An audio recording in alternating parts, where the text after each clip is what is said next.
Hope you are doing well. आज हम लोग डिस्कस करेंगे ऑर्डर 5 CPC, जिसका पार्ट 3 काफ़ी दिनों से पेंडिंग था। आई एम रियली सॉरी, मेरे दिमाग से ही उतर गया था ये बात। अच्छा, ऑर्डर 5 CPC का ये पार्ट 3 है, तो हम जिसे रूल 21 से लेकर के 30 तक आज पूरा कवर करेंगे। And I am really sorry for the delay. Now Rule 21 says a service of summons where defendant resides within the jurisdiction of another court।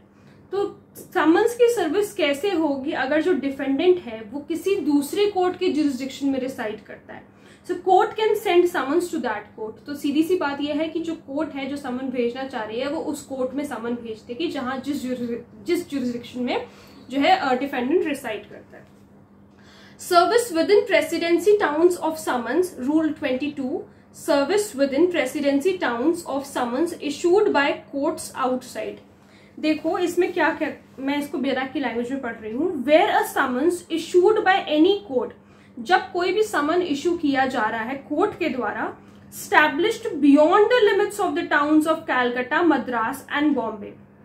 एक ऐसे कोर्ट के द्वारा समन इशू किया जा रहा है जो कि प्रेसिडेंसी टाउन्स ये जो है कैलकाटा, मद्रास एंड बॉम्बे, इनके बाहर है, ठीक है, इनके लिमिट्स के बियॉन्ड है। Is to be served within any such limits, उसको सर्व करना है इन्हीं के लिमिट्स के अंदर। तो it shall be sent to the court of small causes within whose jurisdiction it is to be serve. तो उसको कहाँ सर्व किया जाएगा? कोर्ट ऑफ स्मॉल कॉजेज में, जिस जुरिस्डिक्शन में उसको सर्व करना है, ठीक है। रूल 23 क्या कहता है? Duty of court to which summons is sent. उस कोर्ट की क्या ड्यूटी है जिसको समन सेंड किया गया है? So the court to which the summons is sent should start the proceeding. भाई आपको समन सेंड किया, अब आप प्रोसीडिंग शुरू करते हैं, सीधी सी बात ही कहता है। ये मैंने काफी शॉर्ट में नोट्स बनाए हैं, अगर आप लोगों को चाहिए तो मैं नोट्स जो है शॉर्ट्स के फॉर्म में दे दूंगी, क्योंकि पिछली जो दोनों वीडियोस थी ऑर्डर 5 CPC की, वो मैंने रजिस्टर से बनाई थी, है ना, वो ऑडियो वीडियो थी। लेकिन अब मैं ऐसे अगर वीडियो बना रही हूं तो मैं आप लोगों को शॉर्ट्स के फॉर्म में इसके नोट्स दे दूंगी, डोंट वरी। तो ठीक है, रूल 23 में हम लोगों ने देखा कि कोर्ट की क्या ड्यूटी है। तो कोर्ट की ड्यूटी है प्रोसीडिंग को शुरू कर देना। देन रूल 24 कहता है service to the defendant in person. अगर सर्विस डिफेंडेंट को देनी है तो कैसे होगा? Summons should be given to the inspector in charge of that jail. तो उस जेल का जो इंस्पेक्टर इन चार्ज है उसे दिया जाएगा। Rule 25 says service where the defendant resides outside India and has no agent। अगर सर्विस ऐसे इंसान को, ऐसे डिफेंडेंट को करनी है जो कि आउटसाइड इंडिया रह रहा है और उसका कोई एजेंट भी प्रेजेंट नहीं है। So if the defendant is residing outside India and has no agent in India, so that the court can send summons by email, fax etcetera. तो कोर्ट कैसे समन सेंड करेगी? बाय ईमेल कर सकती है, fax कर सकती है, etcetera किसी भी और तरीके से कर सकती है।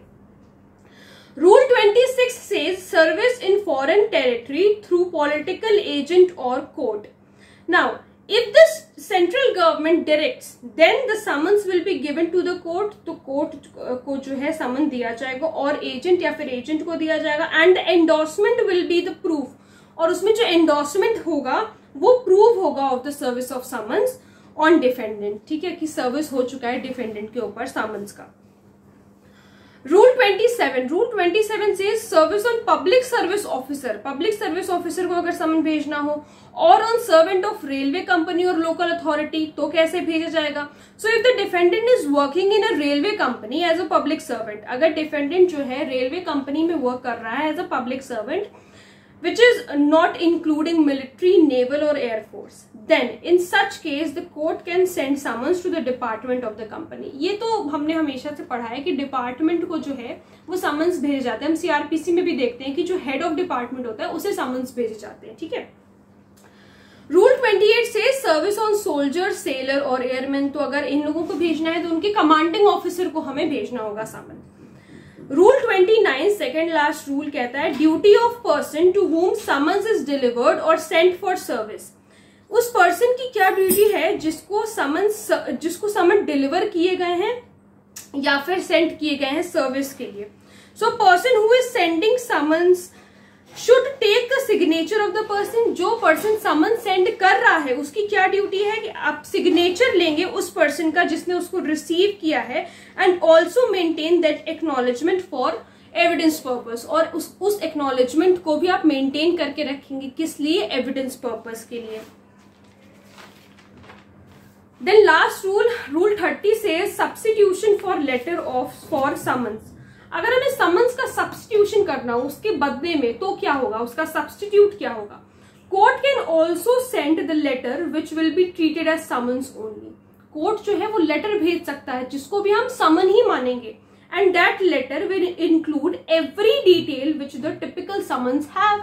और उस लेटर में वो सारी डिटेल्स होंगी जो टिपिकल समन्स में होती हैं, जैसे कि नेम ऑफ द कोर्ट, ठीक है, timing of the hearing. Summons में क्या होता है? कोर्ट का नाम लिखा होता है, कब आपको कोर्ट में प्रेजेंट होना है, कौन सी डेट को, किस टाइम पे, ये सारी चीजें लिखी होती हैं। तो उस जो है लेटर में भी ये सारी चीजें लिखी होंगी। अगर आप समन का सब्स्टिट्यूट भेज रहे हैं तो क्या लिखा होगा? नेम ऑफ द कोर्ट लिखा होगा, टाइमिंग ऑफ द हियरिंग होगा, और कोर्ट रूम नंबर, भाई कौन से कोर्ट रूम में हमें पहुंचना है वो भी लिखा होगा, ठीक है। तो यहां से जो हमारा ऑर्डर 5 सीपीसी है वो खत्म हो गया है। अगर कोई प्रॉब्लम है तो please let me know in the comment section, और अगर आप लोग किसी टॉपिक पे वीडियो देखना चाहते हैं तो वो भी प्लीज मुझे जरूर बताइएगा। And don't worry, I will upload the notes of this part 3 on the shorts. Okay, I hope सारी चीजें समझ में आई होंगी। Thank you so much.